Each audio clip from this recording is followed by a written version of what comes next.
Okay, balik po tayo. From 0965-218-3292. Bakit po taliwas kayo nito kung ang hatol po ay acquittal? Ay, sinagot ko naman kayo dyan sapagkat ang document of acquittal, yung desisyon, together with the dissenting opinions taken together, is very clear that the pagpipilipit na sobra ng batas ang base ng desisyon. Kasi dito pinag-uusapan natin, meron ba siyang intensyon na magnakaw o wala? Kung ikaw ay tumanggap ng ganyang kalaking pera na mahigit 200 milyon, tapos sasabihin mo, hindi mo alam, wala kang kinalaman dyan at finorge ang pirma mo. Eh marami namang iba pang dokumento tungkol dun sa mga project na yon na nakapirma ka ng totoo. Eh talagang hindi mo mapapaniwalaan. Alam po ninyo, ang korte, hindi Diyos. Nagkakamali din sila. Kung minsan yung pagkakamali, talagang nagkamali. At kung minsan, sadyang nagkamali.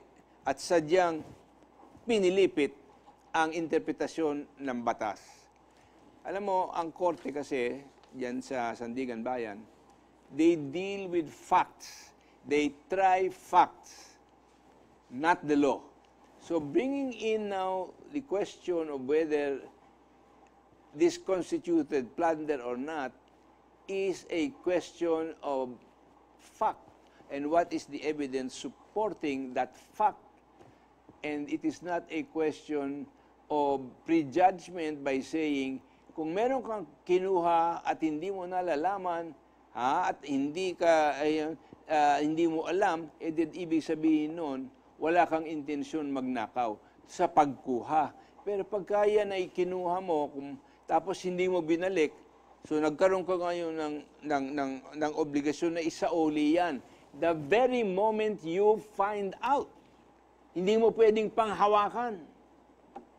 Yun ay pagnanakaw. Kasi ang obligasyon mo ay isole. Agad. Hindi ito 4 na taon. Tapos yung kanilang pagbabaliwala sa report ng Anti-Money Laundering Council, baliwalain mo. Yan ang mga rason kung bakit yung desisyon na yan, wala akong magagawa sa desisyon na yan. Kasi sabi nila, hindi mo na pwedeng i-apila yan. Yun ang sinasabi nila. Whether that is capable of being appealed, I don't know.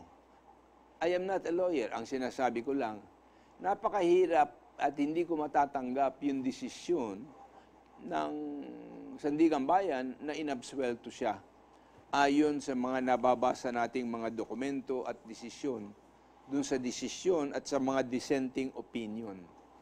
So sa akin, pati yung mga komentaryo pa dyan ng lahat ng mga ibang abogado na kine-question talaga po ang nature ng decision ng Sandigan Bayan. Eh, sa akin, parang nakakahiya. Kung tama yung aking mga sinasabi at yung mga paliwanag ko sa inyo tungkol dun sa desisyon na yun, ay talagang nakakahiya. Wala tayong magagawa. From 0917, 626-4134, bakit po ngayon lang nag-decide na di guilty ang verdict? Ilang taon na pong nakakulong, nakapalit lang ng nasa poder. Palit din ang verdict. Parang circus. Well, that is a very mild word to call it a circus. Sa bagay, parang lokohan. Yun ang nangyayari. 4 na taon pa o 5 taon na halos yung paglilitis na yan. Pero marami pang ibang mga demanda na hindi pa natatapos ng litis sa mga korte. 15 pa ata yung demandang yun o 17. So yan ang ating makikita. So dito natin po titingnan na kung ito ay ganyan lang at mangyayari, sa aking tingin, medyo nagkabistuhan na sa tunay na pagkalalaki ni Senator Revilla. Sa aking tingin, Kung ako ang tatanungin nyo, hindi ko talaga iboboto. Hindi ko iboboto sapagkat ito nabahiran siya sa paraan na napakahirap burahin. At sa akin tingin, hindi kayang burahin sapagkat ang facts are very, very clear. That even after he discovered it, and he cannot say he did not know about it for 5 years after the case was filed. Eh, sapat yun. Nung file ang kaso, tingnan ko, okay, totoo ang ganyan, hindi sa akin to. Noon pa, sinuli na niya agad. Sabihin niya, hindi yan, susoli ko, hindi naman sa akin yan. Nakita ko na lang sa account ko yan. Eh baka mayroon pang maniwala sa kanya. Although sa akin, maski na yun, problemang paniwalaan. So dito sa akin, huwag na natin paligoy-ligoyin. Obviously, nagka-interest siya dun sa pera. Katapos ngayon, sasabihin niya, hindi ko sosole. Eh kung inamin mong hindi sa'yo at lahat nun dyan ay forgery, eh bakit mo hindi sosole? Ano naman ang rason mo ngayon? Ano? Pinagpala ka ng Panginoon? O huwag mo naman isama ang Panginoon kung yun ang sasabihin mo, ha? Nakakalungkot. From 0916-461-7106. Sir, ano po ba ang take ninyo sa extension ng martial law sa Mindanao? Alam po ninyo, 1 taon na yung martial law doon. Sa akin, hindi masyadong malinaw kung bakit itinuloy pa ng 1 taon. Hindi question na gusto yan ng mga taga Mindanao. Ano ang base mo para sabihin na yan ang gusto ng taga Mindanao? Bakit? Meron bang petisyon na sinabmit sa iyo kung nandun ang 2 milyon o 3 milyong pirma para sabihin, ituloy mo ang martial law sa kabuuan ng Mindanao? Wala naman. Lalo na ngayon. Halalan ngayon. O, di mo napakadali niyang ayusin ang resulta ng eleksyon. Bakit? Eh, kontrolado ng administrasyon lahat eh. At landon lahat ng mga sundalo at mga pulis na kanyang mapapagkatiwalaan. Na kung meron mang pandarambong na mangyayari o pandaraya mangyayari, sino makakatuklas under martial law?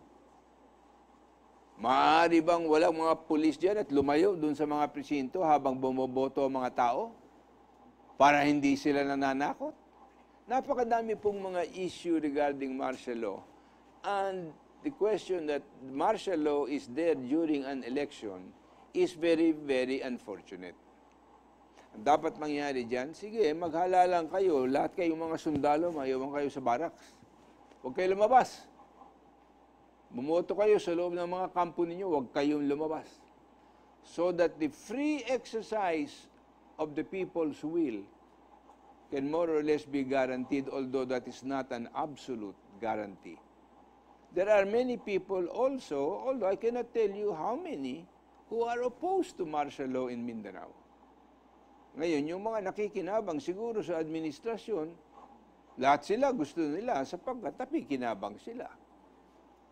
Pero kung sasabihin mo na yun ang gusto ng karamihan ng Mindanao, ay anong base para sabihin yan?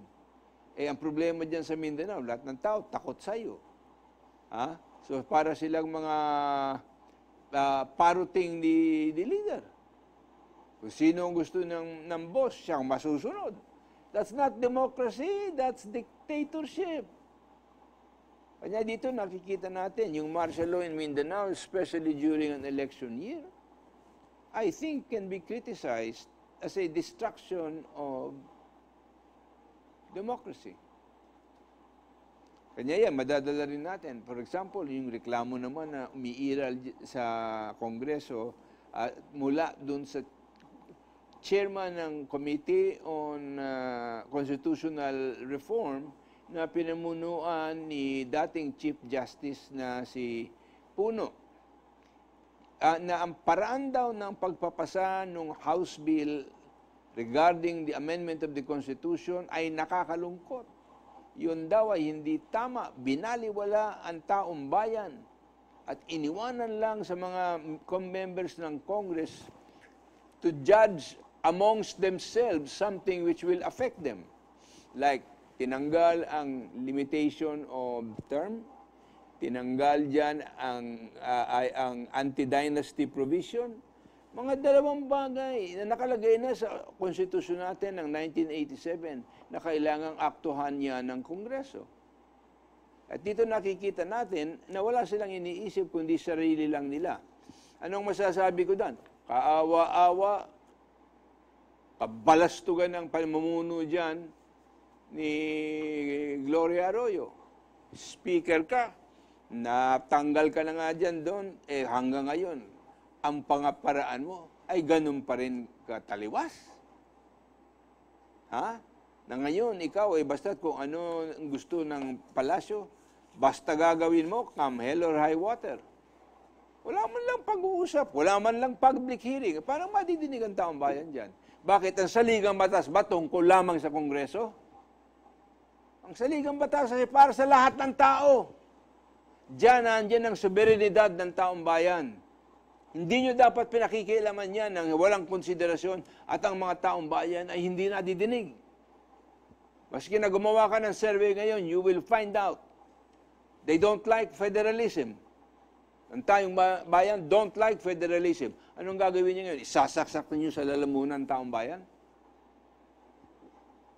You know, the consent of the governed is very necessary. Hindi man lang yan naaabot sa eleksyon yan. Paano mo ira-ratify yan? At marami pang ibang provision yan na hindi dapat nandyan.